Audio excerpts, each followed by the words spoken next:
We are riding a wave. We are like surfers. We are riding a wave, and we are precariously trying to stay afloat and standing up on our surfboard as the wave does its own thing. It's a wave that goes well beyond um, human minds, even collectively. Yeah. It's what Jung called the collective unconscious, which goes beyond humans. It's not even the collective human unconscious, it's the collective unconscious. That's where the wave rises and breaks and does and rolls and does its thing.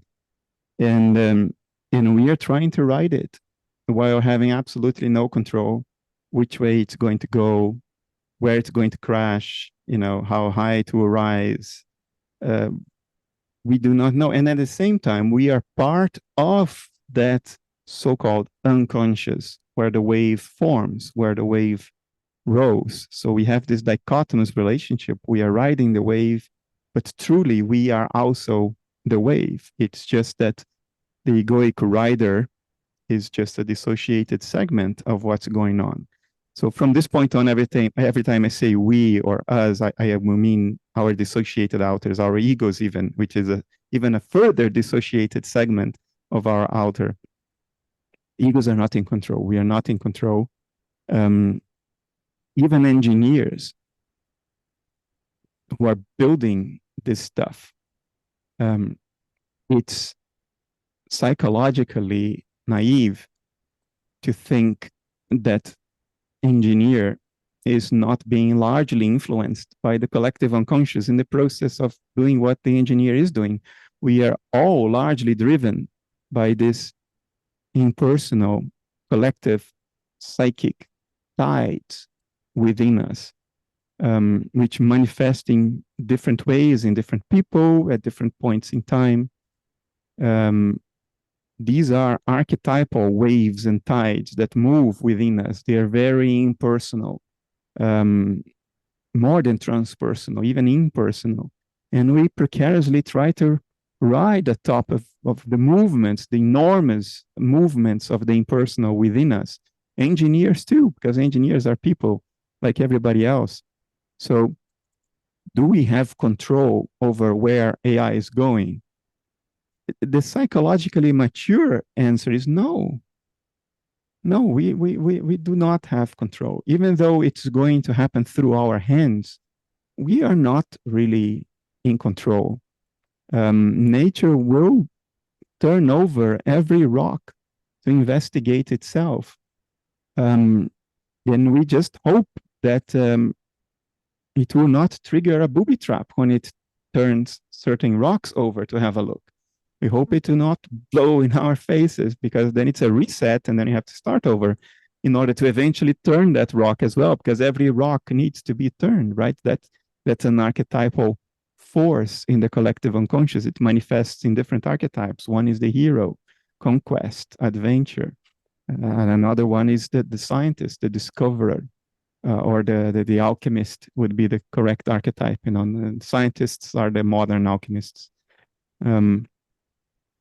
So we are not in control over what we are going to do and where we are going to take AI. It is naive to think, I think, that we can be in control. We can certainly regulate. I think Europe has the healthiest attitude of all jurisdictions in the world now regarding AI regulation. It's a brave and necessary attempt. It's not going to control it. It's going to put some boundary constraints on it. It's going to increase the chances that it's going to go in a direction that ultimately favors us, but it's not going to control it. The thing has an impersonal life of its own, like any complex in the collective unconscious has. Nazism was an impersonal complex in the collective unconscious of the Germanic peoples.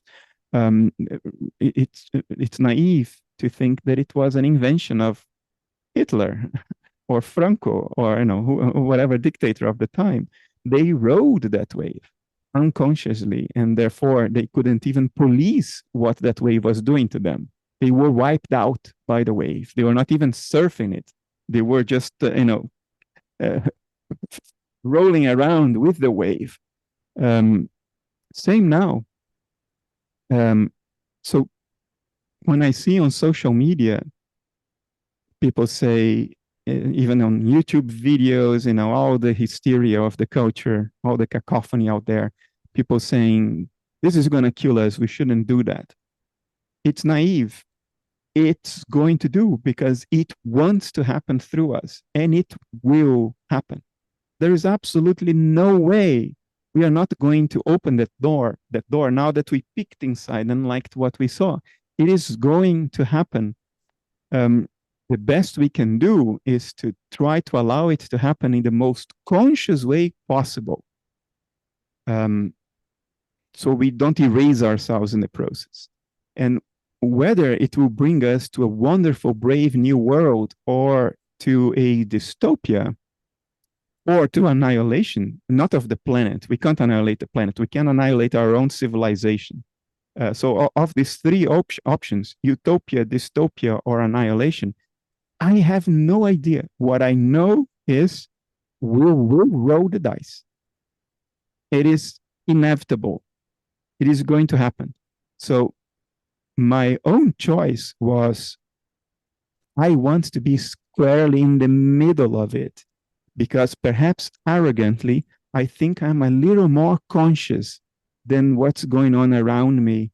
So I rather be the one that throws the dice and have some more influence on it than to sit on the audience and wait for it to happen. So that's part of the reason I am full in it now. It's this arrogant belief that I may have a tiny delta more consciousness than the average person working on this. And therefore, I rather that I be involved. Because the ones that are less conscious, they definitely want to be involved. And where it will go, I don't know, Fee. It may be great, it may be not. What I do know is it is inevitable. Another aspect is, whatever happens, we are now bang in the middle of what is the most exciting period in the history of life on this rock. Yeah. It is like, if you want drama, if you like Brazilian telenovelas, you were born at the right time. It is just the ticket to be an adult in 2025. You bought yourself the lottery ticket. Slip that in that this week would be focusing on, could AI be some kind of conduit to communication with mind at large, or the daimon? And you said yes, but with a strong caveat. But if I understood you today, you're saying yes, it could be, and the caveat is, but no more than any other physical object or system. No. Look. Was that the caveat, or have I? Yeah. No, it's a different caveat. Okay. When you build an AI, you are planting a thought in mind at large. Mm-hmm. Because building that AI, that physical process, is merely the dashboard representation of a mental process that you're engaged in. You're implanting a mental process in mind at large. You're planting a thought in mind at large. The caveat is the magnitude of mind at large is the known and unknown universe. And that thought you planted is many orders of magnitude tinier, relatively speaking, than a single neurotransmitter molecule in your brain. Meaning, yes, you are planting something in mind at large, but it's insignificant from mind at large's perspective, given the scale of mind at large. So you will notice that my consistent attempt today was to inspire people to not romanticize this too much, what's happening now. It will have spectacular effects, but it is not a mystical process. What we are building is a tool, the most powerful tool ever created, but it's just a tool. It is not it's not an entity, it's not a being, it's a tool. Like any other tool, except that it's much more powerful. So yes, it's a very exciting time. The prime time show is about to start. The prime time show of the entire history of not only monkeys, but any living creature on this planet. Prime time show is about to start. Here it is. This is the moment where it will all cool, wonderful, or we will go to hell. It's the most exciting thing ever. But it's still being enabled by a tool. We are not planting significant thoughts in the mind of God. We do that when we die, which is going to happen anyway. So we are all going to do that anyway. But this AI thing is a tool. It's like a nuclear power station. It's a very powerful and very dangerous tool, but it's a tool. So this great show is our show. It is not the show of a new creature, because we are not building a new creature. This is our show. We are on stage now, whether we want it or not, whether we know it or not, because we have just created the most powerful tool in the history of this universe as far as we know. And we are about to use it live on stage. That's why it's exciting. It's because we are going to do this now. It's us now. It's not a creature. It's not a new creature. Yeah, and I'm not arguing for being a creature, but could it have significance by virtue of being a tool in the hands of metacognitive spies of God, as it were? That there's a significance by virtue of metacognition being significant. We are significant by virtue of our metacognition, yeah. There is no reason to think of a transformer, an LLM, as metacognitive. It just doesn't have the structures that would be entailed by that.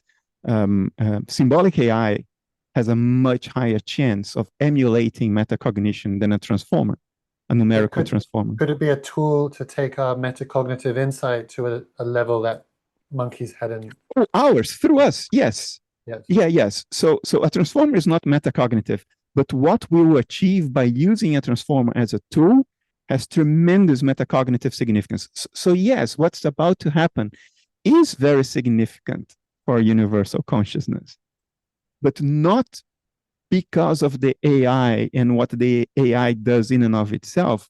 It's because of what we do with it and through it, by means of it. It's a tool. It's not a creature. It's a very powerful tool. And the significance of that tool operates through us. That's my view. So it is our show. It's not the AI show. The AI is just our tool, like a nuclear power station. Great. It's our show. Got that. Clarity. Brilliant. Thank you for your patience. Thank you, everyone, for all your amazing questions, like every week. Next week, we'll be doing almost like a preparation week so that we can follow along with the conversation with Christoph Koch. And just very much looking forward to it. Again, thank you so much, Bernardo. Thanks, everybody, for the conversation today. I really appreciated it today, more than usual, even. Brilliant. Thanks, everybody. Thank you. I'm going to have some dinner now. Thank you. Thanks, Thank you, everybody. Bernardo. Bye. Thank you. Bye. Bye. Bye. Thanks, Bernardo. Bye.